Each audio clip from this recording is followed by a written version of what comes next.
नमस्कार दोस्तों, आप सभी को दीपावली की हार्दिक शुभकामनाएं। हर वर्ष की भांति इस वर्ष भी कार्तिक मास में अमावस्या के दिन प्रदोष काल होने पर दीपावली महालक्ष्मी पूजन मनाने का विधान है। यदि 2 दिन तक अमावस्या तिथि प्रदोष काल का स्पर्श न करे तो दूसरे दिन दिवाली मनाने का विधान है। यह मत सबसे ज़्यादा प्रचलित और मान्य है। वही एक अन्य मत के अनुसार अगर 2 दिन तक अमावस्या तिथि प्रदोष काल में नहीं आती है तो ऐसी स्थिति में पहले दिन दिवाली मनाई जानी चाहिए। इसके अलावा यदि अमावस्या तिथि का विलोपन हो जाए, यानी कि अगर अमावस्या तिथि ही न पड़े और चतुर्दशी के बाद सीधी प्रतिपदा आरंभ हो जाए तो ऐसे में पहले दिन चतुर्दशी तिथि को ही दिवाली मनाने का विधान है। दिवाली पर लक्ष्मी पूजा का विशेष विधान है। इस दिन संध्या और रात्रि के समय शुभ मुहूर्त में मां लक्ष्मी विघ्नहर्ता भगवान गणेश और माता सरस्वती की पूजा और आराधना की जाती है। पुराणों के अनुसार कार्तिक अमावस्या की अंधेरी रात में मां लक्ष्मी स्वयं भूलोक पर आती हैं और हर घर में विचरण करती हैं। इस दौरान जो घर हर प्रकार से स्वच्छ और प्रकाशवान हो वहां वे अंश रूप में ठहर जाती हैं। इसलिए दिवाली पर साफ सफाई करके विधि विधान से पूजा करने से माता महालक्ष्मी की विशेष कृपा होती है। लक्ष्मी पूजा के साथ साथ कुबेर पूजा भी की जाती है। पूजा के दौरान इन बातों का ध्यान रखना चाहिए। दिवाली के दिन लक्ष्मी पूजन से पहले घर की साफ सफाई करें और घर में वातावरण की शुद्धि और पवित्रता के लिए गंगा जल का छिड़काव करें। साथ ही घर के द्वार पर रंगोली और दियों की एक श्रृंखला बनाएं। पूजा स्थल पर एक चौकी रखें और लाल कपड़ा बिछाकर उस पर लक्ष्मी जी और गणेश जी का मूर्ति रखें। दीवार पर लक्ष्मी जी का चित्र लगाएं। चौकी के पास घर जल से भरा एक कलश रखें। माता लक्ष्मी और गणेश जी की मूर्ति पर तिलक लगाएं और दीपक जलाकर जल, मौली, चावल, फल, गुड़, हल्दी, अबीर, गुलाल आदि अर्पित करें और माता महालक्ष्मी की स्तुति करें। इसके साथ देवी सरस्वती, माँ काली, भगवान विष्णु और कुबेर देव की भी पूजा विधि विधान से करें। महालक्ष्मी पूजन पूरे परिवार को एकत्रित होकर करना चाहिए।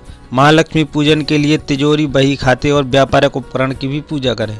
पूजन के बाद श्रद्धानुसार जरूरतमंद लोगों को मिठाई और दक्षिणा दें। कार्तिक अमावस्या यानी दीपावली के दिन प्रातःकाल शरीर पर तेल की मालिश करने के बाद स्नान करना चाहिए। मान्यता है कि ऐसा करने से धन की हानि नहीं होती है।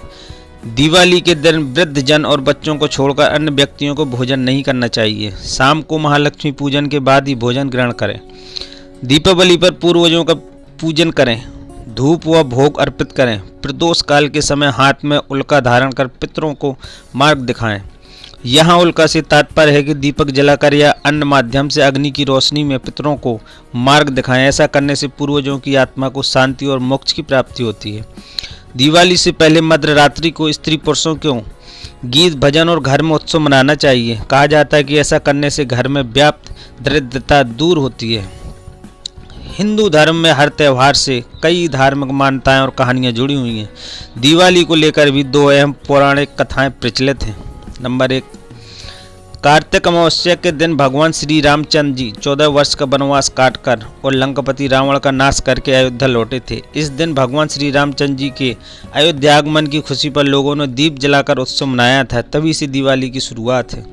एक दूसरी कथा के अनुसार नरकासुर नामक राक्षस ने अपनी असुर शक्तियों से देवता और साधु संतों को परेशान कर दिया था। इस राक्षस ने साधु संतों की 16,000 स्त्रियों को बंदी बना लिया था। नरकासुर के बढ़ते अत्याचारों से परेशान देवता और साधु संतों ने भगवान श्री कृष्ण से मदद की गुहार लगाई। इसके बाद भगवान श्री कृष्ण ने कार्तिक मास में कृष्ण पक्ष की चतुर्दशी को नरकासुर का वध कर देवता और संतों को उनके आतंक से मुक्ति दिलाई।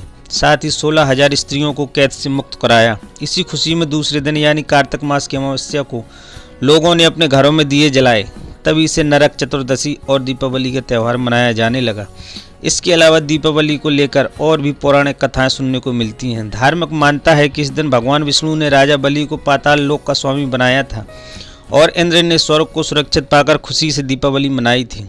इसी दिन समुद्र मंथन के दौरान क्षीण सागर से लक्ष्मी जी प्रकट हुई थी और उन्होंने भगवान विष्णु को पति के रूप में स्वीकार किया था। हिंदू धर्म में हर त्यौहार का ज्योतिष बहुत महत्व होता है।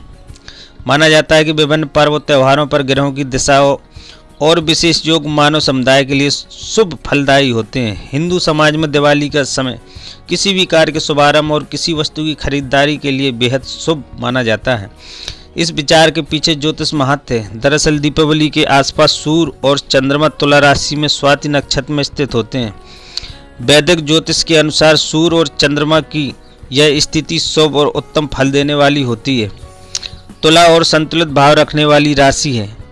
यह राशि न्याय और अपक्षपात का प्रतिनिधित्व करती है। तुला राशि के स्वामी शुक्र, जो कि स्वयं सौहार्द, भाईचारे, आपसी सद्भाव और सम्मान के कारक हैं, इन गुणों की वजह से सूर्य और चंद्रमा दोनों का तुला राशि में स्थिर होना एक सुखद व शुभ संयोग माना जाता है।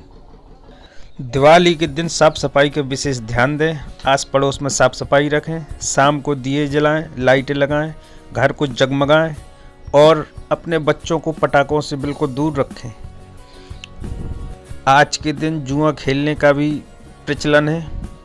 कहते हैं पौराणिक कथाओं के अनुसार आज ही के दिन भगवान शंकर ने माता पार्वती के साथ चौरस खेला था, ऐसी मान्यता है। इसलिए आज जुआ खेलना शुभ है, लेकिन ये बात भी नहीं भूलनी चाहिए कि ये एक सामाजिक बुराई है। इससे दूर रहें, इससे बचें। आप सभी को दीपावली की मेरी तरफ से हार्दिक शुभकामनाएं। अगर आपको ये वीडियो अच्छा लगा हो तो लाइक करें, शेयर करें, कमेंट करें और इस चैनल को सब्सक्राइब करें। धन्यवाद।